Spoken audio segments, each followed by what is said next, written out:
نحمد ونصلی علی رسولہ الکریم اما بعد فاعوذ باللہ من الشیطان الرجیم بسم اللہ الرحمن الرحیم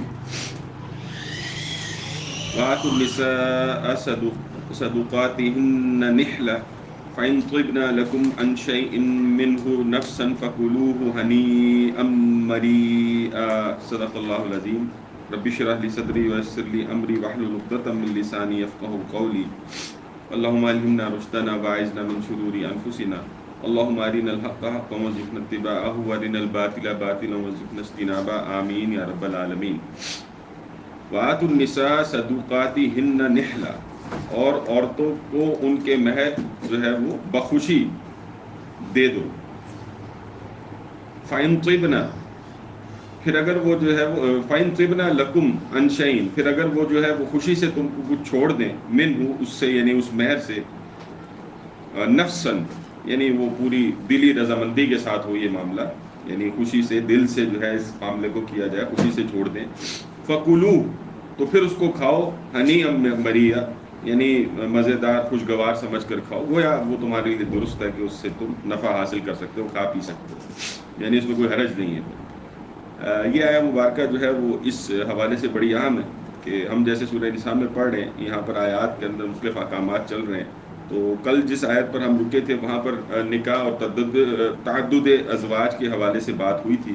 اب اسی میں ظاہر نکاح کے ساتھ ایک چیز جو جوڑی گئی ہے وہ ہے مہر اور مہر کو جو ہے اس کی اہمیت کو یہاں پر جو ہے وہ نمایاں کیا گیا کہ مہر جو ہے وہ نہ صرف یہ کہ دیے جانے ہیں بلکہ مہر کو بخوشید ادا کرنا ہے. ایسا نہیں ہے یہ کوئی چٹی نہیں ہے یہ کوئی تاوان نہیں ہے یعنی وہ جو مرد اپنے نکاح میں کسی خاتون کو لاتا ہے اور اس کو مہر دیتا تو مہر یہ اس کے اوپر کوئی تاوان نہیں ہے ٹھیک ہے کوئی چٹی نہیں ہے کوئی اور اس طرح کا معاملہ نہیں ہے بلکہ خوشی سے جو ہے اس کو جو ہے اس نے اس کو پیش کرنا ہے دینا.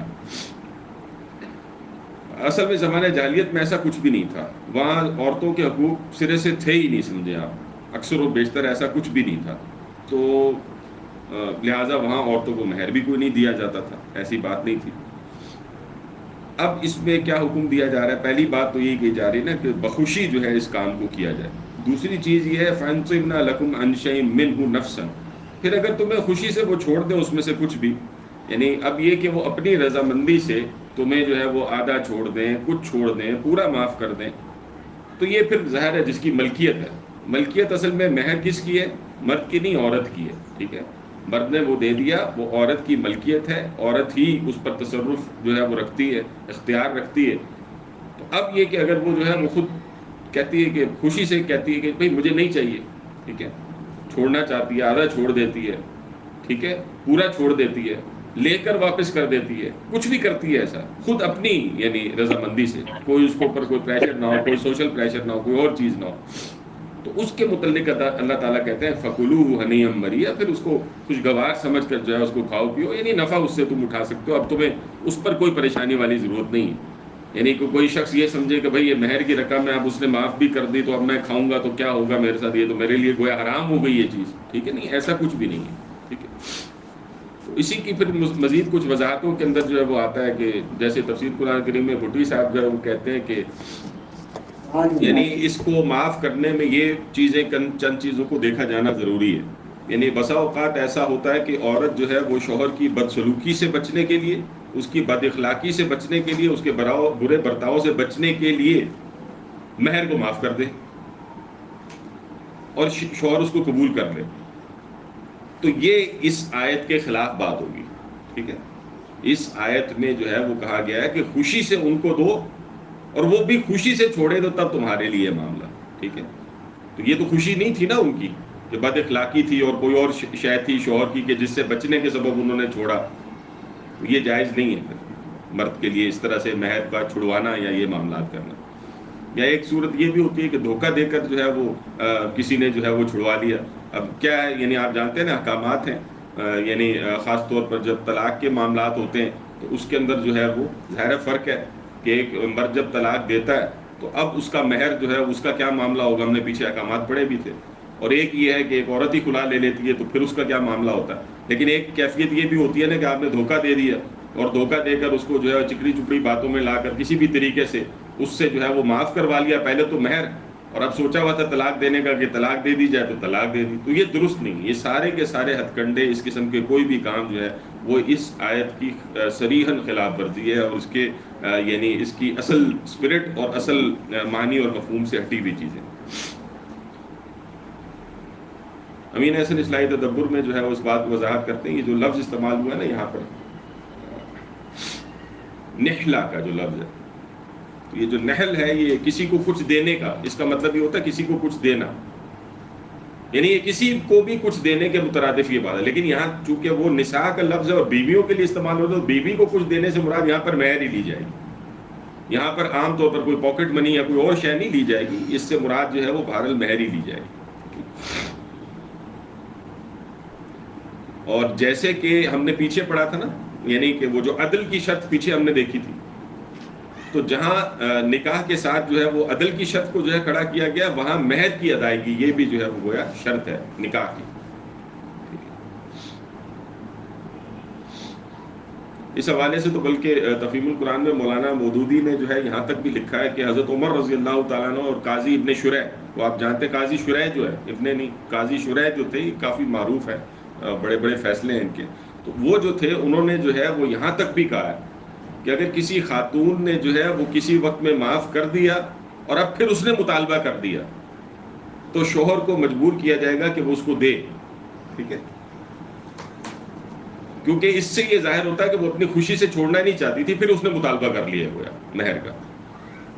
یعنی اس حد تک بہرحال احتیاط کرنی چاہیے، کوشش کرنی چاہیے کہ ان چیزوں کو دیکھا جائے، اور بہرحال یہ بڑا ضروری ہے. ٹھیک، لیکن یہ کہ پھر اللہ تعالیٰ جو ہے وہ اس کو واضح کر دیتا ہے کہ تم پر حرام نہیں ہے کہ اس نے اپنی من مرضی سے اور اپنی ول پر جو ہے معاملہ کر دیا. پتہ نہیں میں نے آپ کو ایک واقعہ سنایا تھا کہ نہیں سنایا تھا. وہ جب میں کر رہا تھا ادھر قرآن اکیڈمی سے کورس، تو ہمارے ایک کورس میٹ تھے، اللہ تعالیٰ بہرحال ان کی مغفرت فرمائے، اب تو فوت ہو گئے ہیں. انہوں نے کہیں شادی وادی کی، اپنے علاقے میں گئے، واپس آئے تو پوچھا ان سے کہ بھائی مطلب کچھ زیادہ دن لگ گئے، تو انہوں نے کہا جی میں نے تو نکاح کر لیا. تو ویسے کہیں باتوں باتوں میں جیسے دوستوں میں بات ہوتی ہے تو بات آئی بھی مہر کے حوالے سے، ویسے بات ہوئی. انہوں نے کہا جی 50 لاکھ روپے جو ہے وہ مہر رکھا گیا ہے. تو ہم نے تو پہلے ان کو سر سے پاؤں تک دیکھا کہ یہ آپ نے کیا کیا ہے، یہ اتنا زیادہ مہر. تو وہ ان کا آگے کسی کہنا یہی تھا نا کہ بھائی یہ کچھ نہیں ہوتا، یہ تو معاف ہی کرا لینا ہوتا ہے نا. ٹھیک ہے، اب آپ یہ سوچیں گے وہ قرآن اکیڈمی میں پڑھ رہے تھے، یہ نہیں، وہ بڑی شروع کی بات ہے. یعنی اب آپ سمجھیں کہ ایڈمیشن ہی لی ہے تو 1-2 مہینہ 1.5 کے اندر اندر ہی جو ہے ان کا چکر لگا، تو یہ والی صورتحال. تو ہر یعنی لوگوں کے ذہنوں میں ہوتا ہے جی کہ ہم نے تو معاف ہی کرا لینا، تو کم از کم وہ نعت تو اونچی رہے نا کہ جی وہ لکھے وقت جب بتائیں گے کوئی پروناؤنس کرے گا. ٹھیک ہے، وہ جو آپ کو پتہ ہے جب نکاح بھی جو ہے وہ کیا جاتا ہے تو اس وقت جو وہ ظاہر اناؤنس کیا جاتا ہے نا یہ مہر ہے، تو اس میں جب 50 لاکھ کہا جائے گا تو بس وہ ناک اونچی ہوتی ہے. تو یہ چیز نہیں ہے، یہ دین نے ان چیزوں سے منع فرمایا، بلکہ مرد کو کہا ہے کہ اس کو خوش دلی سے، کوئی اس میں پریشانی والی بات نہیں.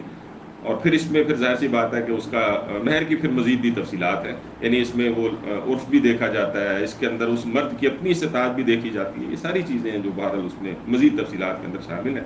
یہاں پر جو اصولی باتیں جو بیان کی گئی ہیں وہ تو یہ والی بیان کی گئی کہ خوشی سے اس کو ادا کیا جائے. اور پھر اگر جو ہے وہ کوئی خاتون جو ہے خوشی سے چھوڑ دے، جتنا بھی چھوڑ دے، پورا چھوڑ دے، آدھا چھوڑ دے، جیسے بھی کرے، تو وہ پھر مرد کے لیے پھر اگر اس کو استعمال کرتا ہے، اس سے کھاتا پیتا، کوئی مسئلہ نہیں ہے، وہ نہیں ہے کوئی ایشو. پھر فرمایا ولا تؤتوا، یہ آپ جو ہے نا وہ میرا خیال میں کل سے جو ہے نا یہ کوشش کیا کریں کہ یہ نہ لایا کریں بسکٹ نا، یہ مطلب روز ایک طرح سے یعنی ضرورت نہیں ہوتی، صرف چائے کی ضرورت ہوتی ہے.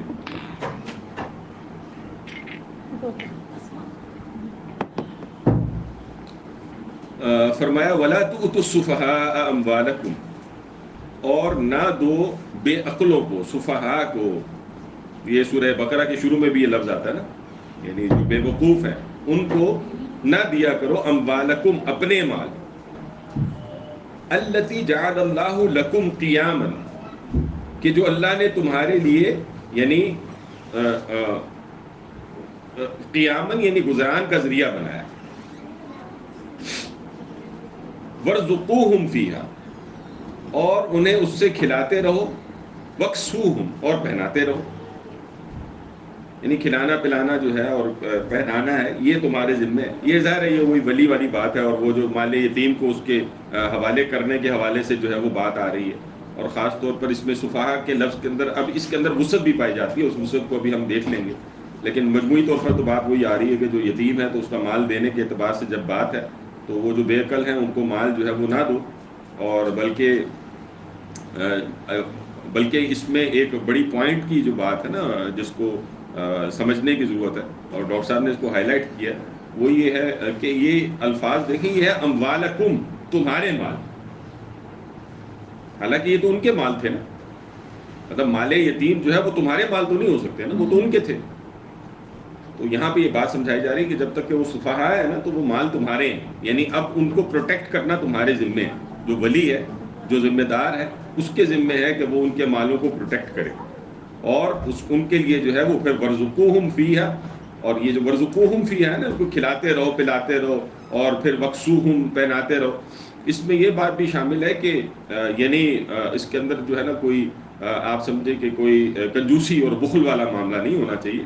بہرحال وہ جو ہے وہ مال یتیم اگر اس طرح کا ہے کہ اس کے اندر جو ہے وہ، یعنی اب آپ دیکھیں نا یہ فرق ہو سکتا ہے نا، مطلب کسی کا مال یتیم جو ہے وہ ہے ہی تھوڑا سا، لیکن کوئی ہے کہ جو آپ سمجھیں کہ کوئی جو ہے کروڑ پتی ہے، ارب پتی ہے، جو بھی آپ کہہ لیں امیر تھا، تو اس کا بچہ تھا، تو اب اس کا تو ظاہر ہے مال تو زیادہ ہی ہوگا نا.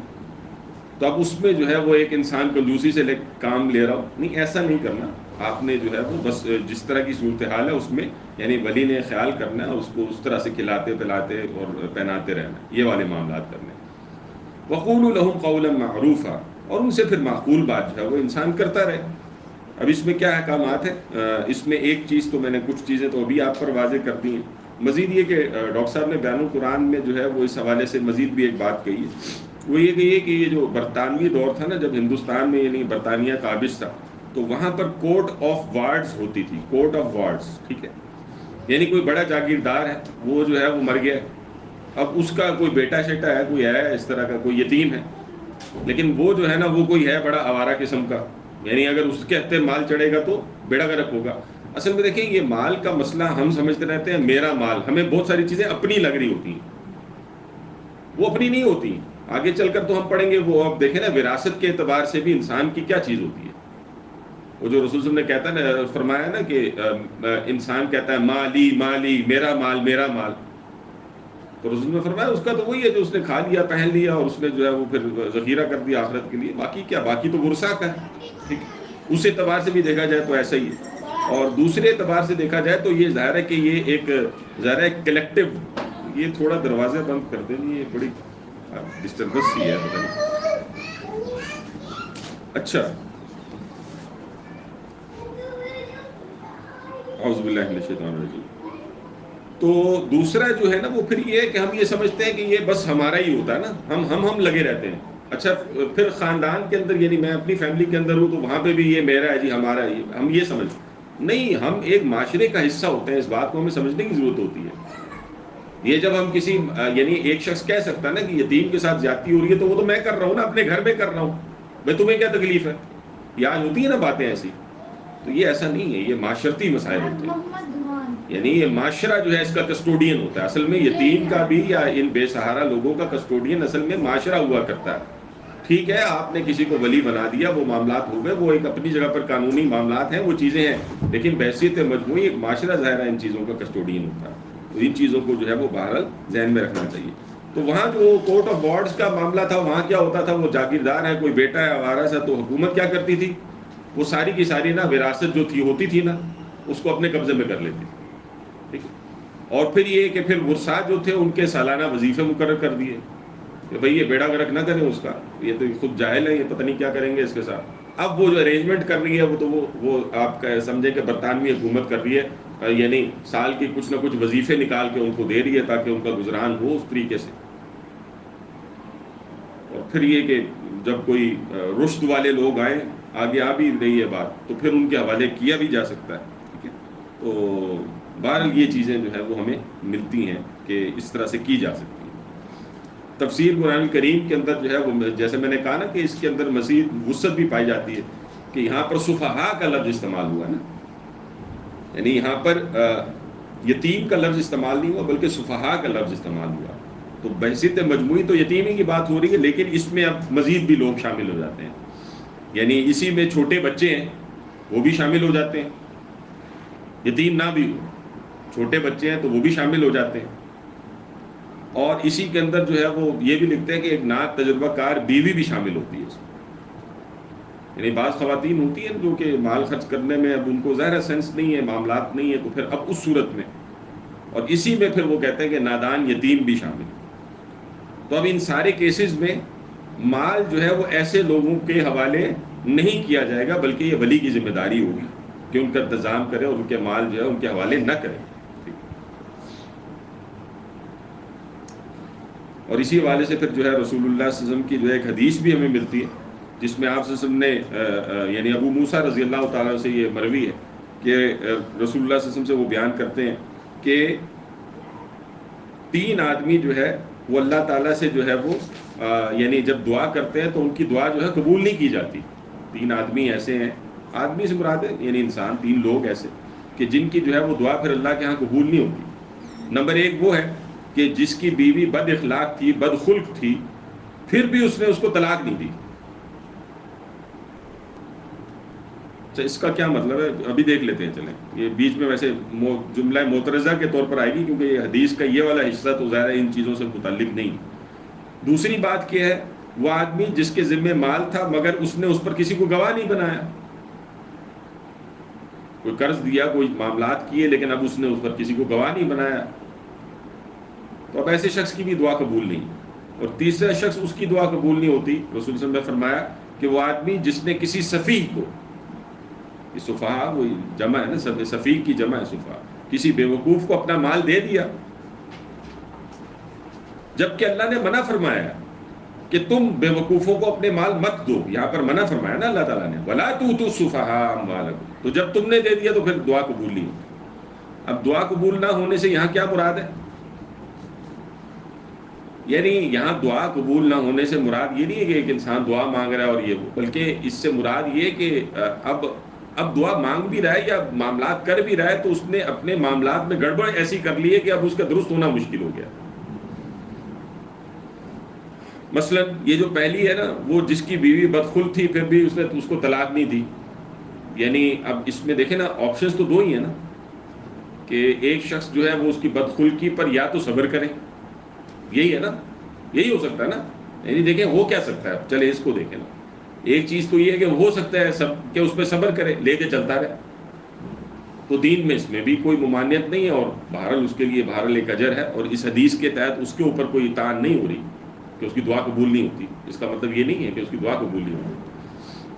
ہاں ایک صبر سے ہٹ کر رویہ کہ وہ لوگوں پہ جا کر جو ہے وہ اپنی بیوی کی برائیاں بیان کر رہا ہے، وہ ایسی وہ ایسی وہ ایسا یہ وہ، ٹھیک ہے.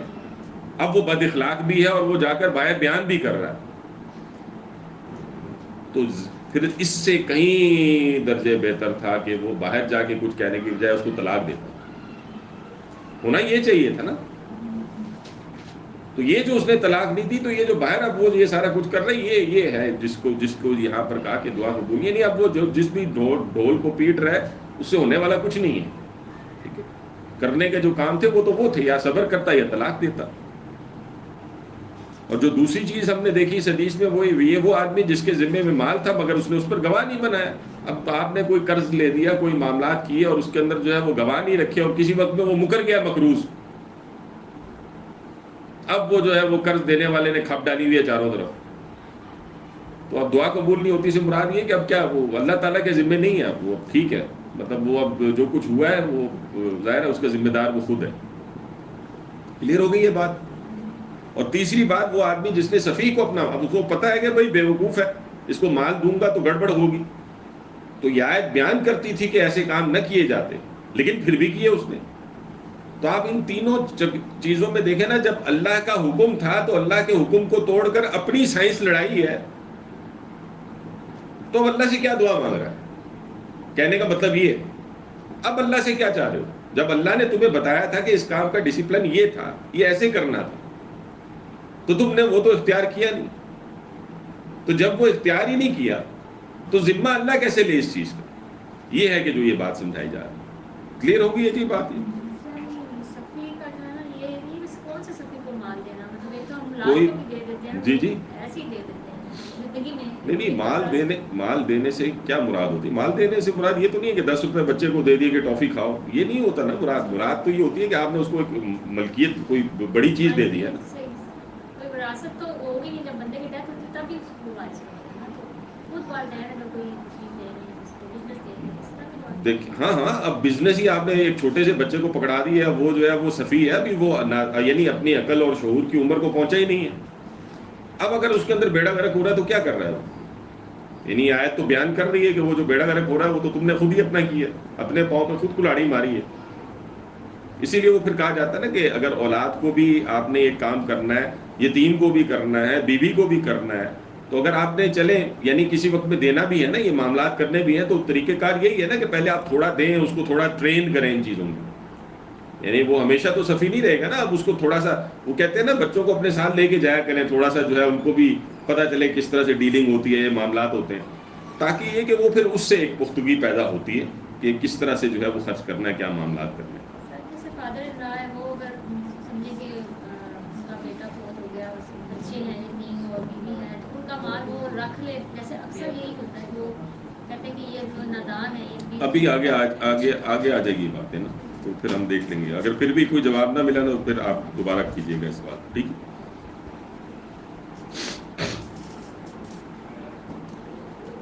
تو یہ چیزیں ہیں کہ جس کو بہرحال اس آیت کے ضمن میں نا وہ ذہن کے اندر رکھنا چاہیے کہ ولا تؤتوا السفهاء اموالکم التی جعل اللہ لکم قیاما، اور یعنی بے عقلوں کو ان کے مال جو اللہ نے تمہارے لیے ان کے گزران کا ذریعہ بنایا ہے ان کو مت دو. وارزقوہم فیہا واکسوہم، اور دو ان کو جو ہے وہ ان کو کھلاتے رہو پلا، یعنی ان کا ظاہر حق تو نہیں مارنا نا، یعنی ان کا جو کھانا پینا ہے یہ تو نہیں روکنا. یہ مال تمہارے ہتھے چڑھ گیا تو اس کا مطلب یہ تو نہیں ہے کہ یہ حقوق نہیں ہے، یہ تمہیں اس لیے دیا گیا ہے کہ تم عقل والے ہو اور وہ سفیہ ہیں، ٹھیک ہے؟ تو تم جو ہے وہ اپنی عقل کو بہترین استعمال کرتے ہوئے ان کے حقوق کا خیال رکھو، پروٹیکٹ کرو ان کو، ان کے مالوں کو پروٹیکٹ کرو. وقولوا لهم قولا معروفا، اور ان کے لیے جو ہے پھر گویا ان سے معقول بات کرو. وابتلوا الیتامی حتی اذا بلغوا النکاح، اور آزماتے رہو، اب یہ وہ بات آ رہی ہے، یتیموں، آزماتے رہو یتیموں کو، حتی اذا بلغوا النکاح، کہ وہ نکاح کی عمر کو پہنچ جائیں. آزماتے رہنے سے کیا مراد ہے؟ یعنی آپ نے بس ان کو ڈیلنگ سکھانی ہے، ظاہر ہے وہ چھوٹے ہیں، بچے ہیں، کوئی بھی ہے، تو اب آپ اس کو ڈیلنگ سکھا رہے ہیں، ایسے کرتے ہیں بچے، ایسے چلتے ہیں زندگی کے اندر، ظاہر ٹرین کیا آپ نے ان کو یہاں تک کہ وہ نکاح کی عمر کو جو ہے وہ پہنچ جائیں. تو کہا فَإِنْ آنَسْتُم مِّنْهُمْ رُشْدًا، پھر اگر ان میں صلاحیت پاؤ، یعنی رشد کی، رشد جو ہے وہ صلاحیتی کو کہتے ہیں، ٹھیک ہے؟ یعنی مال کی اب سمجھ آ گئی ہے ان کو کہ کس طرح سے ڈیل کرنا ہے، کیا معاملات کرنے ہیں، رشد ان کے اندر آ گئی ہے، تو پھر کیا کرنا ہے؟ فَادْفَعُوا إِلَيْهِمْ أَمْوَالَهُمْ، تو پھر ان کے مال ان کے حوالے کر دو. لیکن اب یہ مال حوالے کرنے میں ایک احتیاط جو تم نے کرنی ہے وہ کیا کرنی ہے؟ وَلَا تَأْكُلُوهَا إِسْرَافًا وَبِدَارًا أَن يَكْبَرُوا، اور ان کا مال نہ کھاؤ اسراف کی صورت میں، وَبِدَارًا، اور جلدی جلدی، أَن يَكْبَرُوا، کہ وہ بڑے ہو جائیں گے. یعنی اب ایک انسان جو ہے وہ جس کے پاس تصرف میں تھا مال یتیم، اور ان کی وہ کفالت کر رہا تھا، تو اب اس نے خود ہی ایسے کام شروع کر دیے. ضرورت تھی، ٹھیک ہے، وہ لگا بے شک یتیم پہ ہی رہا تھا، لیکن اسراف سے کام لینا شروع کر دیا. بھائی ضرورت تھی 2 جوڑوں کی تو لے دیے 10، ٹھیک ہے؟ اب کیا ہو رہا ہے؟ مال ضائع ہو رہا ہے نا یہ، اور جلدی جلدی خرچ کر رہے ہیں بھائی، ٹھیک ہے؟ یعنی یہاں کہ جب وہ اپنی جو ہے وہ ان یکبرو، یعنی وہ بڑے ہو گئے، تو اب پتہ چلا وہ ہاتھ جھاڑ کے صاحب کہ بھائی ہے ہی کوئی چیز نہیں ہے. یہ چیز نہیں کرنی چاہیے. یہ ہے وہ جو حکم ہے اصل میں اس کو، جس کے تصرف میں وہ مال.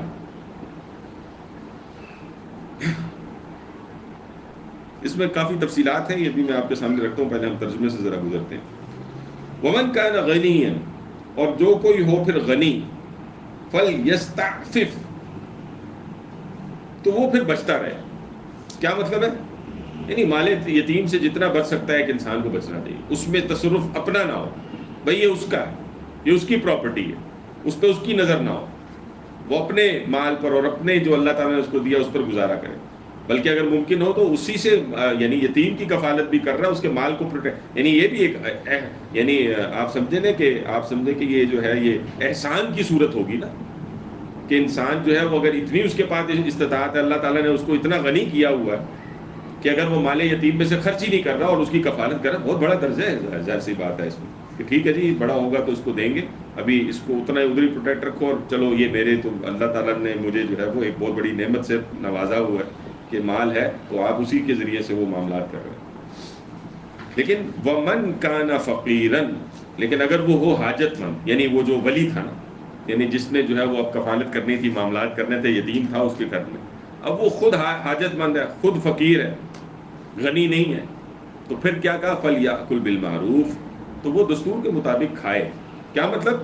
اب یہ کوئی حرام مال نہیں ہے، اس طرح سے وہ حرام نہیں ہے، اگرچہ کہ آگے کی آیات میں پھر اس کی شناخت آئے گی، وہ اور طریقے سے آئے گی، وہ پھر اس کا مطلب بھی اور ہوگا، لیکن ایک انسان ہے جو کہ اللہ کا تقوی اختیار کرتا ہے، اللہ سے بخوبی ڈرتا ہے، اب اس تقوی کے ساتھ غنی ہے تو کیا کر سکتا ہے، اور اگر فقیر ہے تو کیا کرنا ہے؟ تو فقیر ہے تو ڈر رہا ہے اس بات پر، جیسے صحابہ کرام جو ہے وہ ڈر رہے تھے نا اس بات پر کہ بھائی یہ تو مال یتیم ہے، اگر اس میں سے ہم نے ہنڈیا بھی جو ہے وہ اکٹھی بنا لی تو بیڑا غرق ہو جائے گا ہمارا۔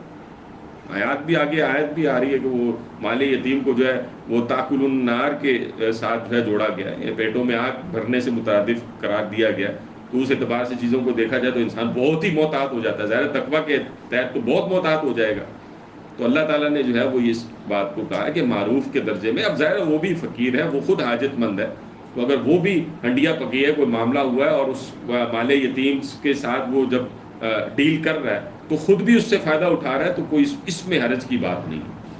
ہاں اس میں پھر وہی والی بات ہے کہ اسراف نہیں ہونا چاہیے، وہ جلدی جلدی کھانے والے چکر، وہ سارے یہ احتیاطیں اپنی جگہ پر۔ بات سمجھ رہے ہیں آپ؟ فَإِذَا دَفَعْتُمْ، جی آیت نمبر 6، فَإِذَا دَفَعْتُمْ إِلَيْهِمْ،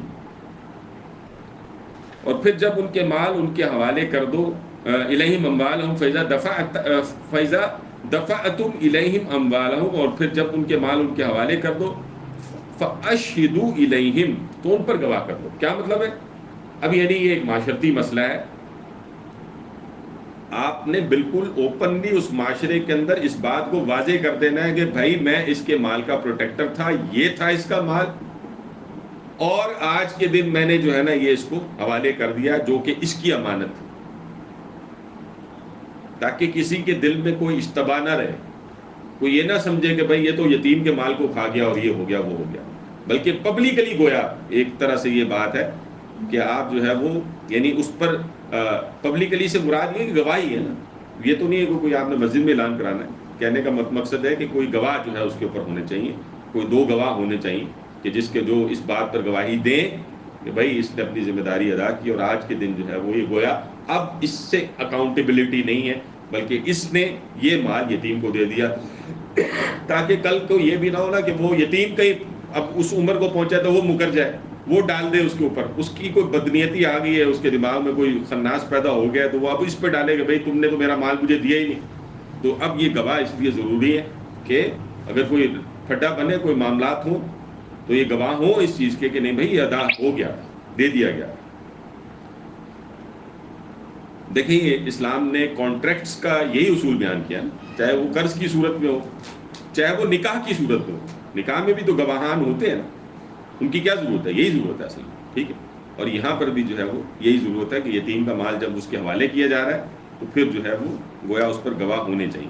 وَكَفَى بِاللَّهِ حَسِيبًا، اور اللہ ہے کافی حساب لینے والا۔ باقی دیکھیں ایک انسان کو ڈرنا چاہیے ان سارے معاملات میں، اگر جو ہے وہ ولی کوئی گڑبڑ کر رہا ہے تو اس کو بھی اللہ سے ڈرنا چاہیے، اور وہ جو کہ یتیم تھا کہ اب اس کو مال مل گیا اور پھر وہ کوئی گڑبڑ کرتا ہے یا کوئی اور معاملات اس کی طرف سے کوئی زیادتی ہے، تو اللہ تعالیٰ جو ہے وہ ساری چیز پر نگران ہے، اللہ تعالیٰ اس بات کو پوری طرح جانتا ہے کہ کیا گڑبڑیں ہو رہی ہیں۔ تو گویا یہ صرف دنیا کی بات نہیں ہے کہ تم نے دو گواہ کر لیے، بلکہ یہ آخرت میں تمہیں جو ہے نا ان چیزوں کے لیے اکاؤنٹیبلٹی، اصل میں یہ وہ چیز ہے احتساب آخرت کا جو ایک انسان کو جو ہے نا تیر کی طرح سیدھا رکھنے کے لیے جو ہے کرامت ہوتا ہے۔ اگر یہ آخرت کا محاسبہ انسان کے ذہن میں نہ ہونا تو دنیا کے ہر طرح کے قانون کو نا آپ موڑ سکتے ہیں، اور ہم دیکھتے ہیں ایسے ہی ہوتا ہے نا، یہ جو ہمارے ہاں خاص طور پر یہ دیکھیں آڈیٹنگ فرمز جو ہوتی ہیں اکاؤنٹس کے اندر، وہ کیا کر رہی ہوتی ہیں اکثر و بیشتر؟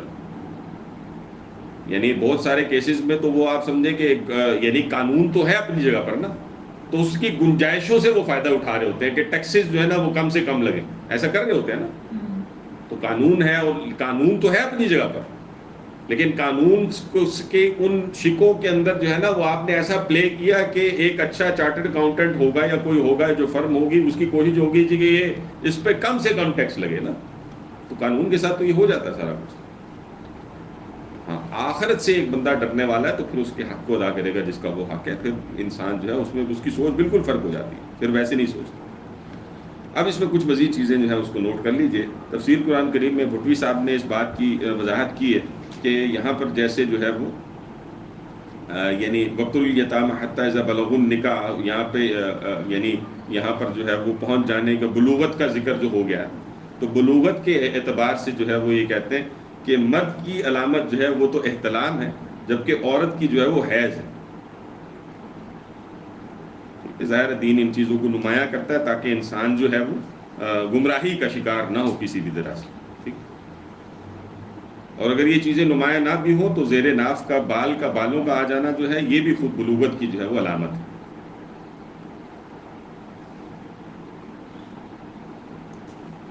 اچھا، پھر اس میں جیسے کہا گیا ہے کہ وابتلوا الیتامى، تو یہ مبتلا کرنا کیا ہے؟ یہ وہی ہے، آپ نے تھوڑا مال دیا ان کو، اب آپ نے ان کو دیکھا کہ کس طرح سے وہ خرچ کر رہے ہیں، اور اس میں ان کو جو ہے گائیڈنس کی ضرورت ہے، آپ نے ان کو گائیڈ کیا، آپ نے گویا ان کی تربیت کی، اور اس کے بعد یہ مال ان کے حوالے کیا. اور یہ جو لفظ استعمال ہوا ہے رشدہ، یعنی یہ جو کہا نا فَإِنْ آنَسْتُم مِّنْهُمْ رُشْدًا، کہ اگر تم جو ہے پاؤ ان میں صلاحیت، رشد یہ جو صلاحیت ہے یہ عقلی بھی ہو سکتی ہے اور دینی، یہ دونوں صلاحیتیں. ظاہر ہے عقلاً بھی وہ معاملہ درست ہونا چاہیے، اور بعض صورتوں میں عقل تو ایک بندے کو کہہ دیتی ہے کہ یہ ٹھیک ہے. جیسے سود کے مسئلہ ہے، وہ عقلی طور پر تو انسان کو لگ رہا ہوتا ہے نا کہ سود بالکل ٹھیک ہے جی، میں تو یہ پیسہ جو ہے یہ تو ڈیپریشیٹ ہوتا ہے نا، انفلیشن بھی تو ہو گئی ہے، مہنگائی ہو گئی ہے. میں نے جب کسی کو دیا تھا تو وہ 50 روپے تھا، تو اب میں 2 سال کے بعد لے رہا ہوں تو وہ 50 روپے جو ہے وہ ہو سکتا ہے 10 روپے کی ویلیو ہے اس کی. تو عقل تو کہے گی کہ یار مطلب اس پہ جو ہے وہ 50 تک لے کے جانے کے لیے کوئی سود ہونا چاہیے، اوپر ہونا چاہیے اس کا معاملہ. لیکن اس میں پھر دینی والی بات نہیں ہوگی نا، تو لہٰذا دونوں چیزیں شامل ہونی چاہیے، یعنی دینی صلاحیت بھی ہو اور عقلی صلاحیت. کلیئر ہے جی یہ بات؟ تدبر میں امین احسن اصلاحی جو ہے وہ یہاں پر جو ہے وہ ایک چیز مزید بھی وضاحت وہ اپنے طور پر کرتے ہیں کہ یہاں جو ہے وہ جنسی جو ہے وہ یعنی آپ کہیں کہ بلوغت مراد نہیں ہے بلکہ عقلی بلوغت مراد ہے. یہاں پر جو بلوغت مراد لی جا رہی ہے وہ جنسی نہیں لی جا رہی بلکہ عقلی بلوغت ہے، کیونکہ ظاہر ہے اس کا مال کے خرچ کرنے سے تعلق ہے، تو اس لیے تعلق اس کا اس طرح سے بنتا ہے. تفہیم القرآن میں مولانا مودودی اس حوالے سے مزید وضاحت کرتے ہوئے کہتے ہیں کہ دیکھیں مال کے حوالے کر دینے میں نا یہاں پہ 2 شرطیں بیان ہو رہی ہیں. ایک ہے بلوغت،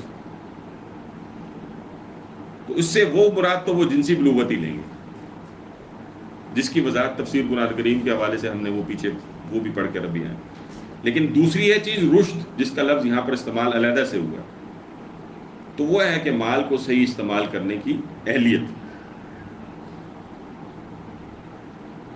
تو بلوغت کے اعتبار سے وہ کہتے ہیں جی کہ بلوغت تو تمام تر جو لوگ ہیں فقہا ہیں ان کے نزدیک یہ شرط ہے مال یتیم کسی یتیم کو دینے کی. یعنی اگر ایک بچہ بالغ نہیں ہے تو اس کو دیا ہی نہیں جا سکتا اس کا مال. کلیئر ہو گئی یہ بات؟ تو یہ تو شرط ہے، اس پہ سب کا اتفاق ہے. جبکہ دوسری طرف جو دوسری جو بات ہے نا، یعنی جو رشد والی بات ہے، اس کے اعتبار سے امام ابو حنیفہ جو ہیں ان کا کہنا یہ ہے کہ اگر یتیم میں رشد نہیں ہے، ٹھیک ہے، تو زیادہ سے زیادہ 7 سال تک جو ہے وہ ولی اس کا انتظام کر سکتا ہے، لیکن بالآخر اس کو حوالے کرنا ہے اس کا مال. اس کے لیے وہ 7 سال کا جو ہے وہ کہہ دیتے ہیں.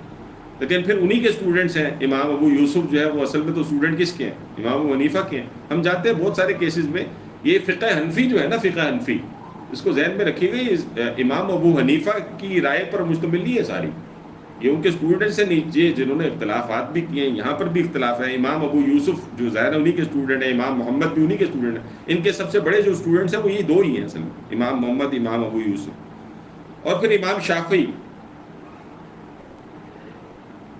تو وہ یہ کہتے ہیں کہ مال حوالے کیے جانے کے حوالے سے نا ناگزیر شرط ہے رشد، یعنی اب ان کا موقف کیسے فرق ہے، یعنی وہ تو 7 سال کی قید لگا رہے ہیں نا، یہ کہہ رہے ہیں کہ اگر پوری زندگی بھی جو ہے رشد نہیں ملتی تو مال ان کے حوالے نہیں کرنا بھائی، بوڑھے بھی ہو گئے، جو مرضی ہو گیا۔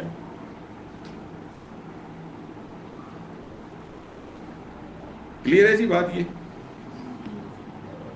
بہرحال اس میں اور بھی ابن کثیر نے بھی ان چیزوں کو نقل کیا، اور اس کی ریزن یہ ہے کہ بہرحال اس آیت کے اندر جو ہے نا یہ دوسری والی رائے کے اوپر زیادہ جو ہے وہ آپ سمجھیں کہ اس کو یعنی لیا گیا اس بنیاد پر کہ ظاہر قرآن بیان کرتا ہے، علیحدہ سے شرط بیان کرتا ہے رشد کی۔ میڈیکل ایشوز تو اس سے علاوہ ہے نا، جی جی اگر کوئی میڈیکلی ہے یا ایسا بتا جس کے ٹھیک ہونے کے کوئی چانسز نہیں ہیں تو صحیح طور پہ ان سے دیکھیں صفحاء کی لسٹ میں جب تک وہ بندہ ہے تو ظاہر ہے یہ اسی طرح ہی ہے، تو اگر وہ میڈیکلی اور پرماننٹ ہے تو اس طرح بھی ہے۔ وہ ساری زندگی ہاں، اور بسا اوقات ایک انسان جو ہے وہ صفحاء کی لسٹ میں عقل ہوتے ہوئے بھی نہیں ہوتا، کچھ لوگ آپ دیکھتے ہیں نا ان کے اندر صلاحیت نہیں ہے، وہ یعنی بڑی عمر کے بھی ہو جاتے ہیں تو پھر گڑبڑ ہو جاتا ہے معاملہ، تو اس طرح کی صورتحال۔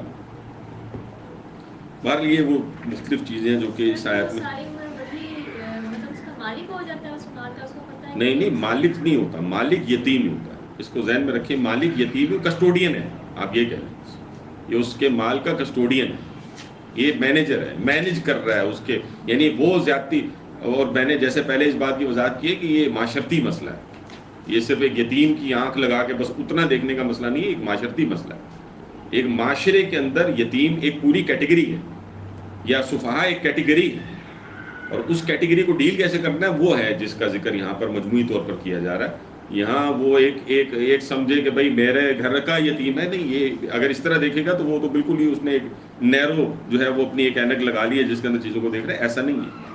سر تو صفحاء میں بھی نا یہ بھی سمجھ آ رہی ہے نا کہ ایک تو ہوتا ہے نا نارمل ویسے تو ٹھیک کرتا ہے، لیکن مال خرچ کرنے میں اس کو مسئلہ ہوتا ہے، اسی کی بات ہو رہی ہے، تو اسی کا اختلاف ہے نا، جو کہ امام ابو حنیفہ 7 سال کی قید لگا دیتے ہیں، لیکن باقی جو ہیں وہ کہہ رہے ہیں کہ نہیں بھائی وہ پوری زندگی بھی اگر ایسا ہے تو پھر ایسا ہی۔ کلیئر ہے بات؟ للرجال نصیب مما ترک الوالدان، اور مردوں کے لیے حصہ ہے اس میں سے جو چھوڑا اس کے والدین نے، ماں باپ نے، والاقربون، اور جو قرابت دار ہیں انہوں نے جو چھوڑا، ٹھیک ہے۔ وَلِلنِّسَاءِ نَصِيبٌ مِّمَّا تَرَكَ الْوَالِدَانِ وَالْأَقْرَبُونَ، اور عورتوں کے لیے بھی حصہ ہے اس میں سے جو کہ چھوڑا اس کے ماں باپ نے اور قرابت داروں نے۔ یہ وہ پہلی دفعہ یہ حکم ہے، اور کیٹیگوریکلی علیحدہ سے ڈیفائن کر کے یہ بات بتا دی گئی کہ وراثت کی اہمیت اس قدر زیادہ ہے کہ یہاں پر مردوں کو علیحدہ بتایا گیا کہ ان کی وراثت کا حق ہوتا ہے، اور عورتوں کو بتایا گیا کہ ان کی وراثت کا حق ہوتا ہے۔ اصل میں ہو کیا رہا تھا، زمانہ جاہلیت میں بھی وہ ہو رہا تھا اور آج بھی ایسے ہی ہو رہا ہے، یعنی مرد اپنا حق لینے میں تو بہت آگے ہوتے ہیں، اور اکثر و بیشتر نہ خواتین کو یہ حق نہیں دیا جاتا، جبکہ یہ آیت دیکھیں قرآن حکیم کا عام اسلوب کیا ہے، یا ایھا الذین آمنو، ایون رجال کا لفظ بھی ایون جو ہے وہ بعض دفعہ صیغہ مذکر کہہ کر بھی مراد مؤنث بھی ہوتی ہے، ہوتا ہے نا، قرآن حکیم کے مختلف جگہوں پر یہ ہمیں مثالیں ملتی ہیں نا، لیکن اس کو علیحدہ علیحدہ کیوں بیان کیا، تاکہ بالکل واضح ہو جائے، کوئی اشتباہ رہے ہی نہ اس معاملے میں، کہ جیسے کہ مرد کا حق ہے ویسے ہی خاتون کا بھی حق ہے وراثت میں، اس کو نہیں کھایا جا سکتا، اس کو نہیں ہڑپ کیا جا سکتا۔ مما قل منہ او کثر، خواہ تھوڑا ہو یا زیادہ، یعنی وہ وراثت تھوڑی بھی ہو سکتی ہے زیادہ بھی ہو سکتی ہے، زیادہ ہے تو دیتے اس لیے نہیں ہے کہ بھائی یہ تو نہیں ہمت ہی نہیں پڑتی نا، عورتوں کو کیوں دیں جی، مرد خرچ کرتا ہے، مرد کی ذمہ داری ہوتی، کیوں دیں بھائی عورت کو، ایک سوچ یہ پیدا ہو جاتی ہے مال زیادہ تو ہرس ہے، طمع ہے، وہ مرد ہی کھا جاتے ہیں سارا، عورتوں کا حق کھا جاتے ہیں، ٹھیک ہے، یا وہی والا چکر ڈالتے ہیں جو مہر میں بھی ڈال دیتے ہیں نا، معاف کرا لیا جی، بہنوں سے معاف کرا لیا، یہ کیسے ہوتا ہے؟ اور اسی طرح سے والاقربون نہیں نہیں، اسی طرح سے جو اگلی بات ہے یعنی پہلے تو کہا نا مما قل من، یعنی بعض اوقات ایک انسان سوچتا ہے بھائی چھوٹی سی چیز کے اندر ایسا کیا کرنے کی کیا ضرورت ہے. اس حوالے سے مولانا مودودی نے بہت خوبصورت بات لکھی ہے. وہ کہتے ہیں کہ بھائی اگر اس میں 1 گز کپڑا بھی ہے نا، اور اس 1 گز کپڑے کے جو ہے ورثات 10، تو اس کے 10 حصے کیے جائیں گے. مطلب یہ اتنی اہم بات ہے جس کو ہم نے بالکل ٹیکن فار گرانٹیڈ لیا ہوا ہے. یعنی آپ دیکھیں نا وراثت میں بھی ہمارے ہاں مسائل ہیں، بہت سارے مسائل ہیں، یعنی اتنے سخت مسائل ہیں کہ ہم سمجھ نہیں پاتے. پہلے تو ہم ذہناً ہم میں سے کتنے لوگ ہیں کہ جن کو احساس بھی ہوتا ہے کہ وراثت کوئی اللہ کا حکم ہے. یعنی آپ نے اکثر و بیشتر دیکھا ہوگا کہ ڈیتھس ہو جاتی ہیں اور پرواہ ہی نہیں ہے، وراثت جو ہے وہ تقسیم ہو ہی نہیں رہی، اب لے کے چل رہے ہیں اس کو. کوئی بات کرے تو اس کو برا بنایا جاتا ہے، بالکل بھی اس کی کوئی مطلب نہیں کر رہا ہے. جی جی. اچھا، اور اس میں پھر ایسے والے مسائل بھی ہم نے پکڑے ہوئے ہوتے ہیں نا. بھائی یہ میں یعنی میں اس گھر میں رہ رہا ہوں نا، تو اب اگر وراثت کو تقسیم کریں گے تو یہ گھر بیچنا پڑے گا. اگر آپ میں اللہ کا خوف ہے اور آپ اللہ پہ بلیو کرتے ہیں تو آپ کو بیچنا چاہیے. دیکھیں جب بھی یہ معاملہ نیکسٹ نسل پہ کیری فارورڈ ہوگا، آپ دیکھتے ہیں کہ معاشرے کے اندر بیڑا غرق ہے. یعنی قتل و غارت تک چلی جاتی ہیں باتیں، جاتی ہیں کہ نہیں جاتی؟ جیسے گھر میں تو یہ دکان کا یہ وراثت میں چلا جاتا ہے، لیکن جو یہ جیسے کوئی باپ فوت ہو یا والد ماں فوت ہو تو اس کی جو چیزیں ہوتی ہیں جیسے اس کو کھونا، اس کو کپڑے، یہ جی جی چیزیں، جی تو جی، اس کے بارے میں کیا ہے؟ ساری چیزوں کے بارے میں یہی. پھر جیسے گھڑی ایک ہی ہے، والد پہنتے ہیں، اب وہ لڑکی اگر بیٹی ہے بھی تو وہ پہنے گی نہیں، تو کیا آپس میں کر سکتے ہیں؟ جی جی جی جی، جیسے اس پہ برتن دیکھیں ہوتے ہیں. ورثہ آپس میں ساری سیٹلمنٹس کر سکتے ہیں، اور اس میں اس طرح سے کر سکتے ہیں کہ گھڑی کی ظاہر کوئی نہ کوئی ویلیو تو ہے نا، جی جی. ظاہر ہے کوئی اس کی آپ کو کسی طرح کوئی ویلیو تو نکالنی پڑے گی نا، یہ اتنے کی ہے، ٹھیک ہے، تو آپ ایڈجسٹمنٹس بنا سکتے ہیں. یعنی آپ ایک ٹوٹل مالیت نکالی اور آپ نے اس مالیت میں سے جو ہے یہ چیز ہی تم یعنی آپ نے یہ یعنی اب آپ نے اس کو جو ہے نا اس کو آپ کہیں کہ ایکویٹ کیا نا چیزوں کے ساتھ، یہ اس کی ہو سکتی ہے، اس کی ہو سکتی ہے. اور بعض صورتوں میں یعنی جب آپ ایک انسان اللہ سے ڈرتے ہوئے بیٹھے گا اور ظاہر ہے اس کام کے لیے وہ بیٹھے گا، تو پھر ورثاء کے اندر خود بھی ہوتا ہے نا کہ چلو چھوڑ دیتے ہیں اس کو. یعنی یہ خود کو یہ ادھر بھی وہی ہے نا، کوئی اپنی ول پہ چھوڑ دے تو چھوڑ سکتا ہے نا. سر تو جو ول کا تعلق ہے تو جیسے اکثر یہ گرم ہو سکتی ہے، مجھے تو نظر میں خیال ہی نہیں کر پایا. سر جیسے یہ خواتین اکثر کہتی ہیں کہ وہ اس ڈر سے بھی کہہ رہی ہوتی ہیں، لیکن وہ شو اپنی بھی کر رہی ہوتی ہیں جی جی کہ اگر ہم نے بھائیوں سے حصہ مانگ لیا یا تو پھر وہ ناراضگی ہو جائے گی، تو ہم اپنی ول سے چھوڑ رہے ہیں اپنی جائیداد. اصل میں یہی تو سب سے بڑا ہمارے معاشرے کا المیہ ظلم ہے. چاہے وہ خود ضرورت مند بھی ہوں، لیکن وہ اس وجہ سے اس ڈر سے کہ بھائی ناراض ہو جائیں گے تو وہ چھوڑ دیتی ہیں. نہیں نہیں، یہ بہت بڑا ظلم ہے. سر وہ اور خود بھی زیادتی کرتی ہیں نا اس حکم سے. اصل میں ان قرآن کی آیات کا اگر ہم ان کی انٹینسٹی سمجھ سکیں، اور اب یہ آپ آگے چل کے دیکھیں گے کہ ان ساری جگہوں پر اب احکامات تفصیل سے آئیں گے. مطلب اللہ کو کیا پڑی تھی کہ اتنی تفصیل کے ساتھ وراثت کے احکامات کو کھول کے بیان کرتا. یعنی دیکھیں نا قرآن حکیم کی بہت ساری چیزوں میں اللہ تعالیٰ نے اس سے بھی شاید آپ کو لگتا ہوگا اہم باتیں تھیں، لیکن اس کو بس ایک آیت کے اندر بات کر کے اللہ تعالیٰ نے اس کو بیان کر دیا. ایسا ہوا نا؟ تو یہاں پر اللہ نے اتنی تفصیل کیوں بیان کی؟ مطلب اس میں تو ایسی ایسی غلط فہمیاں پائی جاتی ہیں. وہ اس دن میں اپنی پھپھو کے ساتھ بیٹھا ہوا تھا. مطلب اب دیکھیں نا پرابلم ہے نا، اب وہ میں نے تھوڑے دیر کے بعد محسوس کیا کہ ان کو کہیں لگ رہا تھا کہ اب میں ان سے کہہ رہا ہوں کہ بھائی اس میں آپ کے جو ہے وہ چلے گئے، یعنی میرے خالو جب پھپھا کی ڈیتھ ہوئی تو ظاہر ہے نہ ان کی اولاد ہے نہ کوئی ہے، بھائی ہیں یا بہن تھیں ایک، ان کی بھی ڈیتھ ہو چکی ہے لیکن ان کے بچے ہیں کراچی میں، ٹھیک ہے. اب ان کو جب ظاہر ہے تھوڑا سمجھانے کے لیے بیٹھے یہ وہ، تو ظاہر اب میری عمر تو نہیں ہے کہ میں ان کو اس طرح سمجھاؤں، بات رکھی ان کے سامنے تو عجیب عجیب سے خیالات ہیں. یعنی پہلا خیال یہ ہے جی کہ بھائی یہ تو ہم نے محنت کی تھی نا، تو لوگوں کو اپنی محنت کے اوپر سوچنا ہوتا ہے، یہ دوسرے کی محنت کو تو نہ کھائیں۔ ہم نے کہا بھائی دیکھیں وراثت کا نا محنت سے کوئی تعلق نہیں۔ اب یہ سمجھ میں آئے نہ آئے یہ ایک علیحدہ مسئلہ ہے، دیکھیں اللہ تعالیٰ نے اسی لیے کھول کے بیان کیے ہیں یہ چیزیں۔ دوسری چیز پھر یہ ہو جاتی ہے جی کہ مطلب وراثت جو ہے وہ اب یعنی اس میں اتنی کوئی کنفیوژن پیدا ہو جاتی ہے نا۔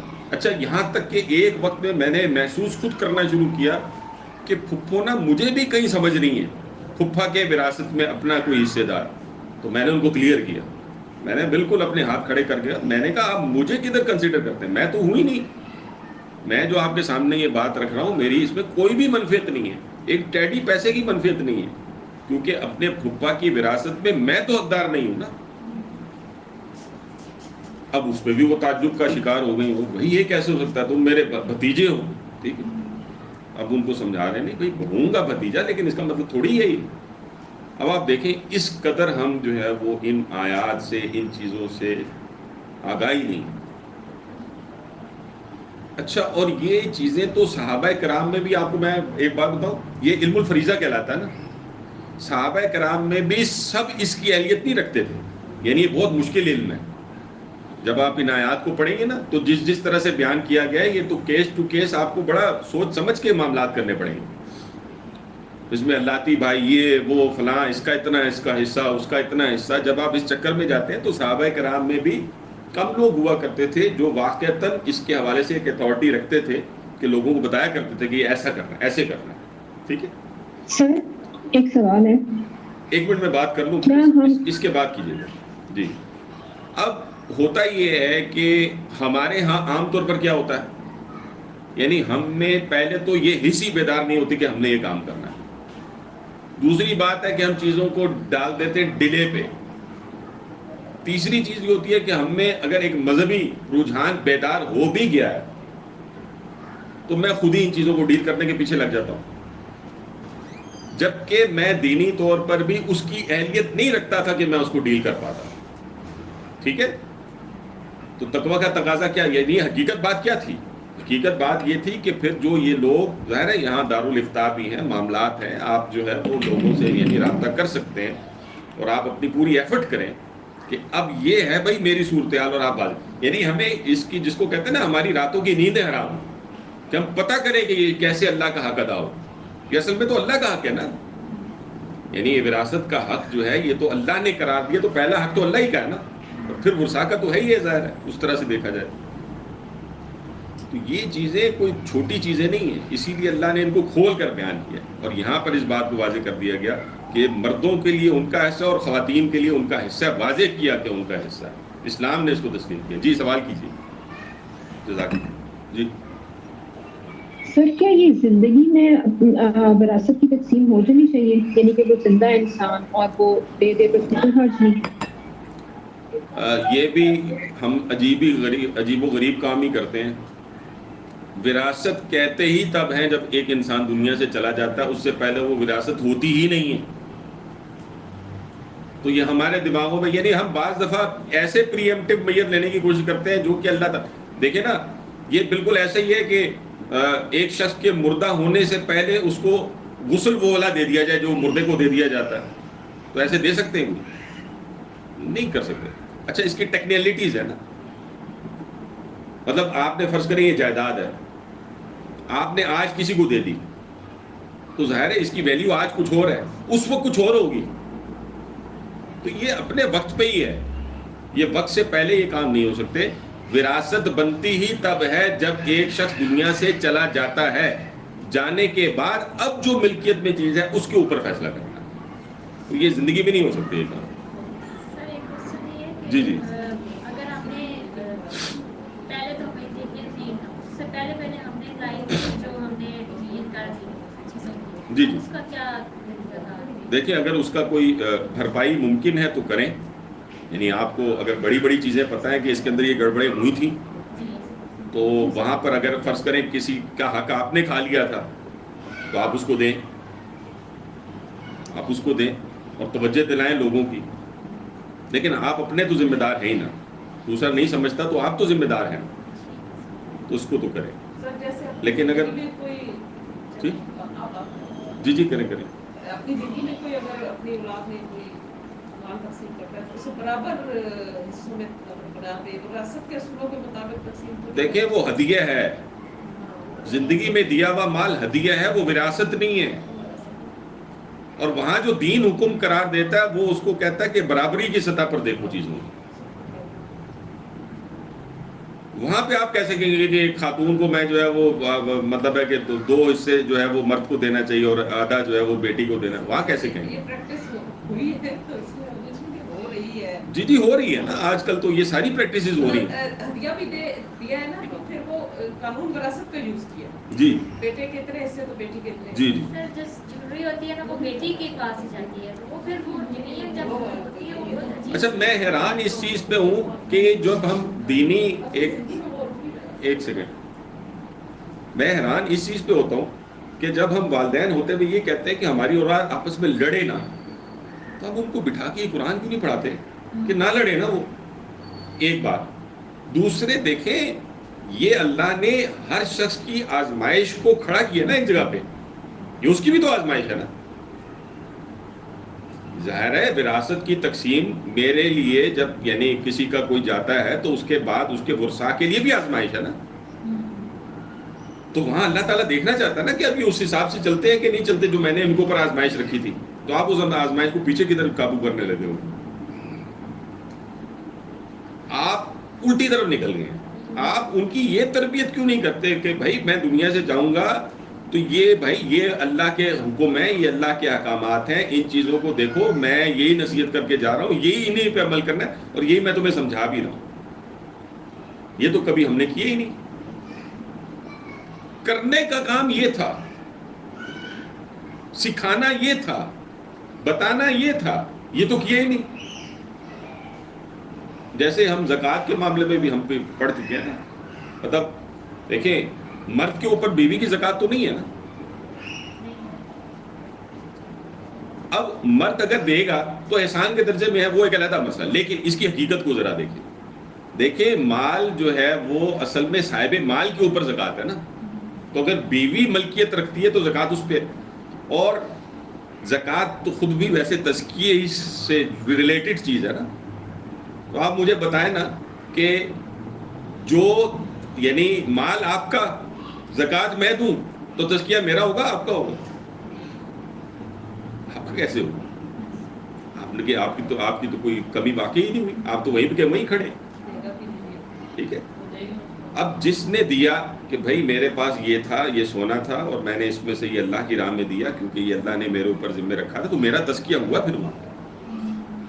اور یہ وہ خاتون تھی کہ جس نے اللہ پہ بھروسہ کیا کہ کچھ نہیں ہوتا، یہ اللہ کی تو تھا، اللہ ہی نے تو دیا تھا مجھے، تو آئندہ بھی مجھے بے سہارا تھوڑی چھوڑے گا. یہی وراثت کے معاملات، یعنی یہ جو ہمارے ہاں ریلیکٹنسی پائی جاتی ہے نا وراثت کے حوالے سے جتنی بھی، اور یہ جو ساری خرابیاں پائی جاتی ہیں اور غفلتیں پائی جاتی ہیں، اور جو اس کی اصل ڈائریکشن ہے جس پہ لے جا کر چیزوں کو کھڑا کرنے کی ضرورت ہے وہاں ہم جاتے نہیں ہیں، وہ اصل میں ہماری اصل میں اگر آپ مجھ سے پوچھیں نا تو وہ دنیا کی ہوس ہی ہے جو کہ ہمیں کہیں جانے نہیں دیتی. ٹھیک ہے، یہ چیزیں ہیں جس کو قرآن بہت کھول کر بیان کرتا ہے. تو سر گفٹ کے طور پہ دے سکتے ہیں کسی بچے کو ضرورت مند ہے؟ جی گفٹ کے طور پہ کوئی بچہ ضرورت مند ہے اس کو کچھ دے سکتے ہیں اپنی زندگی میں؟ دیکھیں بچہ مانگنے کو تو گفٹ نہیں کہتے نا. گفٹ دنیا میں مانگی ہوئی چیز کو تو نہیں کہا جاتا، گفٹ تو آپ خود دیتے ہیں. ہاں لیکن ضرورت کے تحت اگر بچہ کہتا ہے جی مجھے فلاں چیز کی ضرورت ہے دے دیں تو آپ دے سکتے ہیں. وہ کہہ رہی ہے کہ ضرورت مند ہو، حاجت مند ہو. ہاں حاجت مند ہے، آپ اس کو دے سکتے ہیں.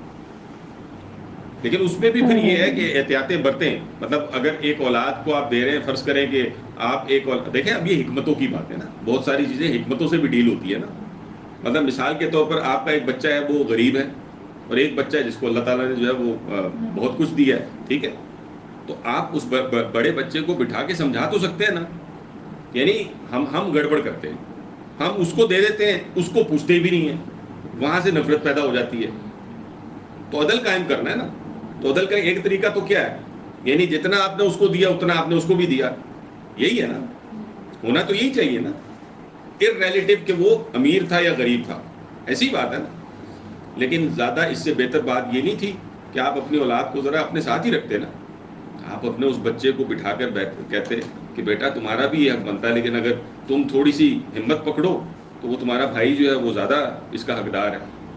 ٹھیک ہے، گویا آپ نے ایک طریقے سے اس کا حق اس کو دیتے ہوئے اس سے یہ ارینجمنٹ کروایا کہ تم اپنا حق چھوڑ کر گویا اللہ کی خاطر اپنے بھائی کی مدد کرو. تو یہ تربیت تھی نا. اصل میں دیکھیں یہ سارے کام ہوتے ہیں کمفرٹ زون سے نکل کے کرنے کے، اور اس میں گالیاں سننی پڑتی ہیں. پرابلم یہ ہوتی ہے، گالیوں سے میری مراد ہے کہ برا بھلا ہوتا ہے، سارا کچھ ہوتا ہے. ٹھیک ہے، تو وہ ہم سننا نہیں چاہتا کوئی بھی ہم میں سے. پرابلم یہ ہوتی ہے کیونکہ جب آپ ان چکروں میں پڑھتے ہیں نا وراثت کے اور یہ وہ، تو آپ کو ہر طرف سے یہی مسائل پیش آ رہے ہوتے ہیں کہ مطلب وہ کیا کہے گا اور فلاں کچھ قید بھی دے گا اور یہ وہ، تو انسان جو ہے نا وہ بعض دفعہ رک جاتا ہے. تو انسان کو کوشش کرنی چاہیے کہ بہرحال ان چیزوں کو دیکھے، اور اس سے آپ کو اندازہ ہوگا کہ قرآن کے ساتھ کتنا قریب ہونے کی ضرورت ہوتی ہے. ہاں نہیں سر، سمجھ نہیں آئی کہ دوسرے بچے کو بٹھا کے تو جو ضرورت مند ہے اس بچے کا اس کو بتائیں کہ دے دوں میں اس کو کچھ، وہ دے سکتے ہیں. میں نے تو مثال دی ہے نا. دیکھیں نہیں دے سکتے سے کیا مراد ہے؟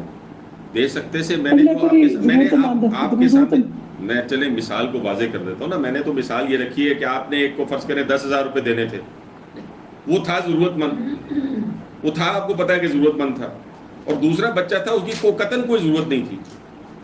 تو آپ یہ کر سکتے ہیں، اس میں اللہ تعالیٰ کی کوئی ناراضگی نہیں ہے کہ آپ نے 10,000 اس کو دیے اور 10,000 اس کو بھی دے دیے جس کو جو دوسرا بچہ تھا. ٹھیک ہے، آپ کو کرنا یہی چاہیے. لیکن میں تو اس سے آگے کی بات کر رہا ہوں نا کہ اب اس بچے کو بھی آپ بٹھا کے سمجھا تو سکتے ہیں نا کہ بچہ وہ تمہارا ضرورت مند بھائی ہے تو تم ذرا اس کا خیال کرو. اگر دے یہ اپنی ول سے ہی کرے گا، وہ اس کے لیے ڈنڈے سوٹے لے کے کرنے والا کام نہیں ہے، نہ ناراض ہونے کی ضرورت ہے. لیکن آپ اس کی تربیت تو کر سکتے ہیں نا کہ بیٹا تم اپنے جو ہے ضرورت مند بھائی کا خیال رکھو اپنے ساتھ. تو اگر تم مناسب سمجھو تو یعنی یہ تو اس طرح سے یعنی آپس میں بات کی جا سکتی ہے نا. یہ تو حکمت کے تحت چیزیں چلنے والی ہوتی ہیں. فرمایا نصیبا مفروضہ، تو یہ مقرر کیا ہوا حصہ ہے. یعنی اللہ تبارک و تعالیٰ یہاں پر بیان کر رہے ہیں کہ اس میں ڈنڈی نہیں مارنی، اور آگے جو احکامات آئیں گے جس طرح سے آئیں گے اس کے اندر جیسے جس کا جو حصہ جیسے بیان کیا ویسے ہی دینا. تمہاری عقل شریف میں آتی ہے کہ نہیں آتی بات کہ جس بیوی نے پوری زندگی تمہارے ساتھ گزاری ہے، اگر وہ صاحب اولاد ہے تو اس کا حصہ کتنا ہے؟ 8واں حصہ 1/8 ہے. اور تمہاری عقل شریف میں یہ تم سمجھتے ہو کہ یار میں تو سارے اس کو دے دوں. تو یہ نہیں ہے، یہ اللہ کے احکامات ہیں. جیسے کہی جا رہی ہیں باتیں نصیبا مفروضہ، یہ فرض کی ہوئی چیزیں ہیں، حصے. اس کے اندر کسی کو ڈنڈی مارنے کی گنجائش نہیں ہے. اس کو کیوں دے دیا، اس کے ساتھ کیوں، یہ تمہاری عقل پہ نہیں چھوڑا اللہ تعالیٰ نے. اچھا وراثت میں تو ظاہر ہے یہ چیزیں بھی نہیں دیکھی جائیں گی کہ یہ صاحب حیثیت ہے یہ نہیں ہے، اس کو نہیں دیکھا جائے گا، قطعاً نہیں دیکھا جائے گا. ایک بندہ ارب پتی ہے تو اس کو بھی وراثت میں اتنا حصہ ملے گا جتنا ایک بالکل کوئی فقیر بچہ تھا آپ کا تو اس کو بھی اتنا حصہ ملے گا. یہ ایسی چیز ہے. اور آخری بات جو نوٹ کر لیجئے جس کو پھر جو ہے وہ یعنی آخری 1-2 باتیں کہ جس میں جو ہے وہ ایک تو ہم جانتے ہیں نا کہ یہ تو وراثت کے جو یہ والے احکامات تھے یا اس طرح کی چیزیں وہ تو ان معاشروں کے اندر بھی موجود نہیں تھی. یعنی زمانہ جاہلیت میں خواتین کو تو خیر ملتا ہی نہیں تھا. ٹھیک ہے، اور لڑکوں کو بھی، بچوں کو نہیں ملتا تھا، لڑکوں کو بھی نہیں ملتا، صرف بالغ لڑکوں کو ملتا تھا. ٹھیک ہے، اور کسی کا حصہ ہوتا ہی نہیں تھا. اور آج ہمارے ہاں تو ابھی ہم نے تفصیل سے دیکھا کہ خود بھی کتنی زیادہ پرابلمز ہیں. تفسیر قرآن کریم میں بھٹوی صاحب جو ہے مزید اس کی وضاحت کرتے ہوئے کہتے ہیں کہ ظاہر ہے یہ مردوں کا بھی حق ہے، عورتوں کا بھی حق ہے، چھوٹے بچوں کا بھی حق ہے. وراثت میں تو یہاں پر یہ جو دین تعلیم دیتا ہے اس میں چھوٹے بچوں کا بھی حق ہے، یہاں تک کہ جنین کا بھی حق ہے. یعنی ایک بچہ جو ہے وہ جو ابھی ماں کے پیٹ میں ہے وہ بھی وراثت میں اپنا حق جو ہے وہ رکھتا ہے. تفہیم القرآن میں مولانا مودودی جو ہے وہ کہتے ہیں کہ 5 احکامات جو ہے وہ ہم اس آیت سے جو ہے وہ اخذ کر سکتے ہیں. اور وہ کیا ہے؟ نمبر 1، میراث جو ہے وہ صرف مردوں کا حصہ نہیں ہے. نمبر 2، میراث بہرحال تقسیم ہی ہونی ہے، خواہ کم ہو یا زیادہ، اس سے اس کا کوئی تعلق نہیں ہے کہ وہ کم ہے یا وہ زیادہ، اس نے بہرحال تقسیم ہی ہونا. نمبر 3، وراثت کا قانون ہر قسم کے اموال پر ہوگا. کوئی فیکٹری تھی, کوئی گھر تھا, کوئی اور آپ کے یعنی جتنی بھی چیزیں تھیں نا جو کہ ایسٹس تھے, جتنی بھی چیزیں تھیں وہ سب پر اس کا اپلیکیشن ہوگی. چوتھی بات, میراث کا حق اسی وقت پیدا ہوتا ہے جب کوئی مر جاتا ہے, یعنی مر جانے کے بعد اب جو اس نے مال چھوڑا ہے یہ ہے وراثت. یعنی وہ ہم نے تفصیل سے دیکھ لیا کہ اس سے پہلے وراثت نہیں ہوتی. تو اگر آپ کو کوئی کہہ رہا ہے تو ایسا کچھ بھی نہیں ہے. پانچویں چیز یہ ہے کہ قریب ترین جو رشتہ دار ہیں ان کی موجودگی میں جو بعد والے ہیں ان کا حصہ نہیں ہوتا. پھر ظاہر وضاحتیں ہیں نا, یعنی اگر کوئی فوت ہو گیا تو اب اس کا حصہ ہے, یعنی وہ قریب ترین تھے ان میں سے بھی کوئی فوت ہوا تو اب اس فلاں کا حصہ ہے, لیکن اگر وہ موجود ہیں تو پھر ان کا حصہ نہیں. یہ ان کی وضاحتیں آئیں گی کیونکہ آگے احکامات کی مزید تفصیلات جو ہے وہ آنی ہے. تو یہ ہے کہ جس کو جو ہے وہ ذہن کے اندر رکھیں. بس یہیں تک آج رکیں گے. کوئی مزید سوال ہے, کوئی بات ہے تو آپ کر لیجیے. انشاءاللہ آج کی کلاس کو ہم یہاں مکمل کرتے ہیں. میرا کوئی السلام علیکم سر. جی وعلیکم